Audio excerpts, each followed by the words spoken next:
ஞானானந்தமயம் தேவம் நிர்மலஸ்படிகாகிருதியும் ஆதாரம் சர்வ வித்யாநாமயக்ரீவம் உபாஸ்மகே. அஸ்ட்ரோ டிவி நேயர்களுக்கு அஸ்ட்ரோ கேஎஸ் ஐயங்காரின் பணிவான நமஸ்காரங்கள். வார பலன் 23/12/2024 29/12/2024 வரை உண்டான வாரத்திற்கு மேஷம் முதல் மீனம் வரை என்னென்ன பலன்கள்னு பார்ப்போம். முதல்ல இந்த வாரத்துக்கு உண்டான கோல்சாரம் என்ன, இந்த வாரத்தில் வரக்கூடிய விசேஷ நாட்கள் என்ன, அதற்கு பிறகு இந்த வாரத்தில் எந்தெந்த ராசிக்காரர்களுக்கு சந்திராஷ்டமம், இதை வருஷப்படுத்தி நம்ம பார்க்கலாம். இந்த வாரத்தினுடைய கோல்சாரம் அப்படின்னு பார்த்தோம்னா, ரிஷபத்தில் குரு வக்கரகதியில், கடகத்தில் செவ்வாய் வக்கரகதியில், கன்னியில் கேதுவும், விருச்சிகத்தில் புதன், தனுசுவில் சூரியன், மகரத்தில் சுக்கிரன், கும்பத்தில் சனி, மீனத்தில் ராகு. இந்த வாரத்தில் பார்த்தோம்னா அதிவேகமாக செல்லக்கூடிய கிரகமான சந்திரன் உத்திர நட்சத்திரம் கன்னியா ராசியிலிருந்து, அதாவது 2வது பாதத்திலிருந்து மூல நட்சத்திரம் முதல் பாதம், அதாவது தனுசு ராசி வரலும் போகிறார். இந்த வாரத்தில் பார்த்தாலேயானால் 4 ராசிகள், அதாவது கன்னி, துலாம், விருச்சிகம், தனுசு 4 ராசிகள் போகிறார்.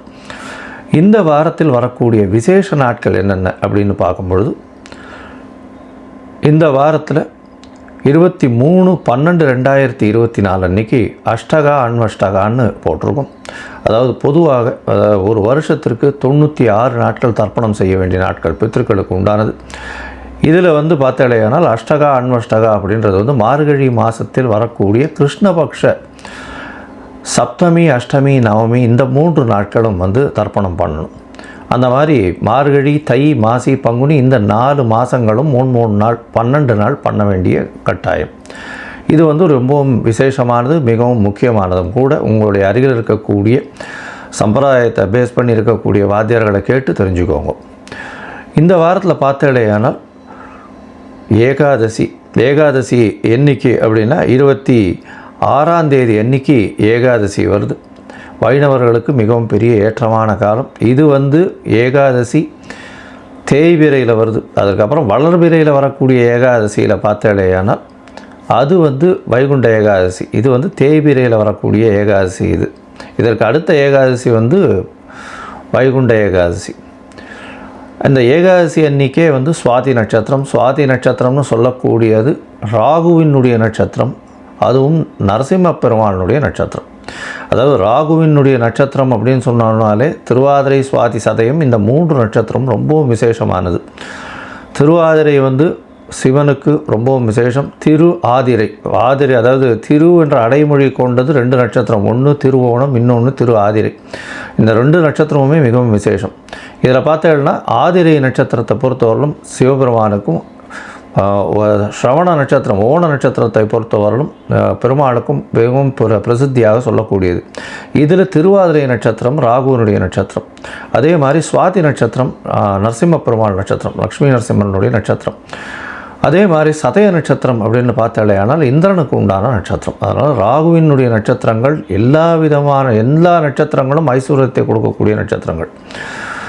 இந்த காலகட்டத்தில் அதாவது லக்ஷ்மி நரசிம்மரை வணங்குறது, அதாவது சுவாதி நட்சத்திரம் ஏகாதசி எல்லாம் வர்றதுனால லக்ஷ்மி நரசிம்மரை வணங்குறது ரொம்பவும் விசேஷமானது. இந்த 26/12/2024 அன்றைக்கி வரக்கூடிய ஏகாதசி அன்னைக்கு. அதுக்கு அடுத்த நாள் மகாபெரிவரனுடைய ஜெயந்தி வருது. 27ஆம் தேதி 27/12 அன்னைக்கு அவளுடைய பெரிவாளுடைய ஆராதனை வருது. 28/12/2024 அன்றைக்கி சனி பிரதோஷம். சனி பிரதோஷம் ரொம்பவும் விசேஷம். உங்களுடைய கடன் தீர்க்கும், அதுவும் தேய்பிரையில் வேறு வருது, கடன் தீர்க்கக்கூடிய நாளாக வச்சுக்கணும். இந்த சனி பிரதோஷத்தில் விரதம் இருந்தேயானால் கண்டிப்பாக பிரதோஷ கால பூஜையும் பார்த்துட்டு, அதாவது சாயந்தரம் 5:45 6:15 மணி வரலும் உண்டான நேரத்தில் பிரதோஷ கால பூஜையையும் பார்த்துட்டு, அதற்கு உண்டான தீபாராதனையும் பார்த்துட்டு, சிவபெருமான் வலம் வர்றதையும் பார்த்துட்டு, அதுக்கப்புறம் போய் அந்த பிரசாதத்தை சாப்பிட்டுட்டு அதுக்கப்புறம் உபவாசத்தை முடிக்கிறது பெரிய விசேஷம். இதன் மூலியமாக நீங்கள் நினைத்த காரியங்கள் அனைத்தும் நடக்கும். இருக்கக்கூடிய கஷ்டங்கள் அனைத்தும், உடல் நலத்தில் இருக்கக்கூடிய கஷ்டங்கள், அது தவிர பண கஷ்டம், கடன் இந்த மாதிரியான அதாவது கடன் திருப்பி கொடுக்க முடியாத அளவுக்கு கழுத்துக்கு மேலே கடன் இருக்கிறது எல்லாமே இந்த சனி பிரதோஷத்தின் மூலியமாக குறையக்கூடிய வாய்ப்புகள் உண்டு. ஆயுள் கண்டங்களில் இருப்பவர்களுக்கு ஆயுள் கண்டங்கள் நீங்கக்கூடிய வாய்ப்புகள் நிச்சயமாக உண்டு. சரி, இந்த வாரத்தில் எந்தெந்த ராசிக்காரர்களுக்கு சந்திராஷ்டமம் அப்படின்னு பார்த்தோம்னா கும்பம், மீனம், மேஷம், ரிஷபம் இந்த 4 ராசிக்காரர்களுக்கும் சந்திராஷ்டமம் இருக்குது. சந்திராஷ்டமம்னா உங்களுடைய பிறந்த ராசியில் இருந்து 8வது ராசியில், அதாவது 8வது ராசியில் சந்திர பகவான் இருக்கக்கூடிய காலகட்டத்தை சந்திராஷ்டமம்னு சொல்கிறோம். சந்திராஷ்டமம்னா சந்திரன் என்பவர் மதிகாரகன். அவர் மறையக்கூடிய காலகட்டத்தில் தவறான முடிவுகள் எடுக்கக்கூடும். அதனால் சந்திரன் மறையக்கூடிய காலகட்டங்களில் புதிதான முடிவுகள் எதுவும் வேண்டாம். எந்த ஒரு வெளியூர் வெளிமாநில பிரயாணம் வேண்டாம். இந்த மாதிரியான விஷயங்களில் சந்திரனை பொறுத்தவரையிலும் மறைந்திருக்கக்கூடிய காலகட்டத்தில் யாருக்கும் ஜாமீன் கையெழுத்து போடாதீங்க. ஒருவேளை நீங்கள் பண்ண வேண்டிய கட்டாயத்தில் நிர்பந்தத்தில் இருக்கீங்க அப்படின்னா சந்திரனுக்கு உண்டான எளிய பரிகாரம் அப்படின்னு சொல்லக்கூடிய பசும்பால் ஒரு 1/2 டம்ளர் அருகில் இருக்கக்கூடிய சிவன் கோவிலில் கொடுத்துட்டு போங்க பிரதோஷ காலத்துக்கு. அது உங்களுக்கு சந்திராஷ்டமத்தின் தாக்கத்திலிருந்து நிச்சயமாக விலக்களிக்கும். சரி, இந்த வாரம் மேஷம் முதல் மீனம் வரை எப்படி இருக்குது அப்படின்றத பார்க்கலாம். அதற்கு முன்னாடி என்னுடைய மொபைல் நம்பர் கீழே ஸ்க்ராலிங்கில் வரும். உங்களுக்கு அஸ்ட்ராலாஜிக்கல் கன்சல்ட் தேவைப்பட்டுதே ஆனால் நீங்கள் எனக்கு ஃபோன் பண்ணுங்க, உங்களுக்கு அப்பாயின்மெண்ட் தரேன். உங்களுடைய date, time, place of birth, உங்களுடைய பெயர், உங்களுடைய தாய் தகப்பனார் பெயர் அனுப்பி வைங்க. சந்தி இருக்கான்றதை பார்த்து முதல்ல உங்களுடைய ஜாதகத்தை போடுறேன். நீங்கள் இந்த பர்டிகுலர்ஸ் கொடுத்த உடனே நான் என்னுடைய கட்டணம் என்னன்றதை சொல்கிறேன். அதற்கப்புறம் உங்களுடைய கட்டணத்தை நீங்கள் கட்டினதுக்கப்புறம் எனக்கு அந்த ஸ்க்ரீன்ஷாட் ஷேர் பண்ணதுக்கப்புறம் உங்களுடைய ஜாதகத்தை போடுறேன். சந்தி இருக்கா அப்படின்றத பார்த்துட்டு அந்த சந்தியின் மூலியமாக பிரச்சனைகள், அதாவது உங்களுக்கு என்ன பிரச்சனை வரும் அப்படின்னா நீங்கள் எந்த ராசி எந்த நட்சத்திர பாதம்னே தெரியாமல் இவ்வளோ நாள் இருப்பீங்க. எனக்கு தெரிஞ்ச நிறைய பேர் பார்த்தாங்கன்னா கிருத்திகை 1ஆம் பாதம் நினச்சிட்டு மேஷராசியில் சொல்லிட்டு இருப்பா. ஆனால் கிருத்திகை 2ஆம் பாதத்தில் இருப்பா ரிஷபராசியில். இந்த மாதிரி உத்திரம், அதே மாதிரி இந்த உடைந்த நட்சத்திரங்கள் எல்லாமே பாதங்கள் ஒரு ராசியிலிருந்து அடுத்த ராசிக்கு போகும். அதை தவிர பார்த்தீங்கன்னா ஒரே ராசியிலேயே இருக்கக்கூடியது இருந்தாலுமே நட்சத்திர பாதங்கள் வேறுபட்டு உங்களுடைய லக்னாதிபதியும் வேறுபடக்கூடும். அதனால் பார்த்தீங்கன்னா உங்களுக்கு இப்போ நடக்கக்கூடிய திசை நல்லபடியாக தானே இருக்கணும்னு நினைப்பீங்க. ஆனால் அந்த நல்லபடியான திசையாக இருக்காது. இதற்கு முக்கியமான காரணம் அந்த சந்தி. அந்த சந்தி நட்சத்திர சந்தி, நட்சத்திர பாத சந்தி, லக்ன சந்தி இதெல்லாம் பார்த்து உங்களுடைய ஜாதகத்தை போட்டு அதுக்கப்புறம் ஒரு 3-4 நாளில் அப்பாயின்மெண்ட் கொடுக்குறேன். நம்ம ஆன்லைனில் டிஸ்கஸ் பண்ணலாம். இப்போ மேஷம் முதல் மீனம் வரை 23/12/2024 29/12/2024 வரை உண்டான வாரத்திற்கு என்னென்ன பலன் அப்படின்னு ஒன்றா பார்க்கலாம். சிம்மம், மகம், பூரம், உத்திரம் இந்த 3 நட்சத்திரம் 9 பாதங்களை கொண்ட ராசி. ராசியின் அதிபதி அப்படின்னு சொல்லக்கூடியவர் சூரியன். ராசிக்கு 5ஆம் இடத்துல இருக்கார். இந்த வாரம் பார்த்தடையானால் 5ஆம் இடத்தில் சூரியன் இருக்கிறது ரொம்ப விசேஷம். உங்களுக்கு புதிய பதவி, புகழ், அந்தஸ்து, கௌரவம்லாம் வரும். அதை தவிர பார்த்தடையானால் உங்களுடைய எண்ணங்கள் நிறைவேறக்கூடிய காலகட்டம். குழந்தை பிராப்தி ஏற்படக்கூடிய பாக்கியம் நிச்சயமாக வரும். இந்த வாரம் பார்த்தீங்கன்னா உங்களுடைய ராசிக்கு 2ஆம் இடத்துல கேது இருக்கிறதுனால பேச்சில் கொஞ்சம் ஜாகிரதையாக இருக்கிறது ரொம்பவும் நல்லது. ஏன்னா நீங்கள் என்ன பேசுனீங்கனாலும் தவறாக எடுத்துக்கொள்ளக்கூடிய வாய்ப்புகள் நிச்சயமாக உண்டு. உங்களுடைய ராசிக்கு 4ஆம் இடம்னு சொல்லக்கூடிய இடத்துல புதன் இருக்கார். தனித்த புதனாக இருக்கிறதுனால மிகப்பெரிய யோகம் வரும். ஏன்னா உங்களுடைய ராசிக்கு 2ஆம் அதிபதி 4ஆம் இடத்துல இருக்கிறதுனால புதிய வீடு மனை வாங்கக்கூடிய பாக்கியம் நிச்சயமாக உண்டு. அதை தவிர பார்த்தீங்கன்னா உங்களுடைய ராசிக்கு வீட்டுக்குன்னு இந்த படிப்பு சம்பந்தமான பொருட்கள், அதாவது கம்ப்யூட்டர் வாங்கிறது, இல்லை லேப்டாப் வாங்கிறது, இந்த மாதிரியான விஷயங்கள், புஸ்தகங்கள் வாங்கிறது, அதை தவிர புஸ்தகங்கள் தானம் கொடுக்கறது, இதெல்லாம் நிறைய பண்ணுவீங்க.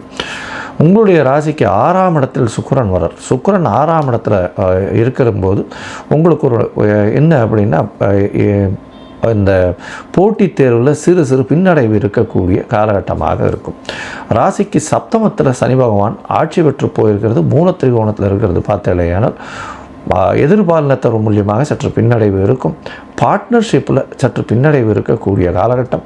அது தவிர பார்த்தேனால் உங்களுடைய ராசிக்கு 7ஆம் இடம் வலுத்து போகிறதுனால நண்பர்கள் மூலியமாக சிறு பிரச்சனைகள் வரக்கூடிய காலகட்டமாக இருக்கும். பார்ட்னர்ஷிப் வியாபாரத்தில் பெரிய மாற்றங்கள் வரும். பார்ட்னருடைய கை ஓங்கி இருக்கக்கூடிய காலகட்டமாக அமையும். ராசிக்கு 8ஆம் இடத்தில் ராகு 8ஆம் இடத்தில் இருக்கிறது அப்படின்னு பார்த்தோம்னா மறைந்த இடத்தில் ராகு இருக்கிறது நல்லது. இந்த காலகட்டத்தில் ராகு 8ஆம் இடத்தில் இருக்கக்கூடிய காலகட்டம் அப்படின்னு சொல்லும்பொழுது உங்களுக்கு பெரிய மாற்றங்கள் ஏற்றங்கள் தெரியும். ஏன்னா திடீர் பணவரவு வரும். ஷேரு, இன்சூரன்ஸு, இந்த ரேஸு, இந்த மாதிரியான விஷயங்களில் அபரிமிதமான பணவரவு வரக்கூடிய காலகட்டமாக அமைய போகிறது. உங்களுடைய ராசிக்கு 10ஆம் இடத்துல குரு வக்ரமாக இருக்கிறது விசேஷம். ஏன்னா குரு பகவான் வக்ரத்தில் இருக்கும்போது நல்ல ஒரு ஏற்றம் கிடைக்கக்கூடிய காலகட்டமாக அமைய போகிறது. இந்த வாரத்தில் உங்களுடைய ராசிக்கு 12ஆம் இடத்துல செவ்வாய் வக்ரகதியில் இருக்கார். செவ்வாய் வக்ரகதியில் இருக்கிறது நல்ல ஒரு விசேஷம்.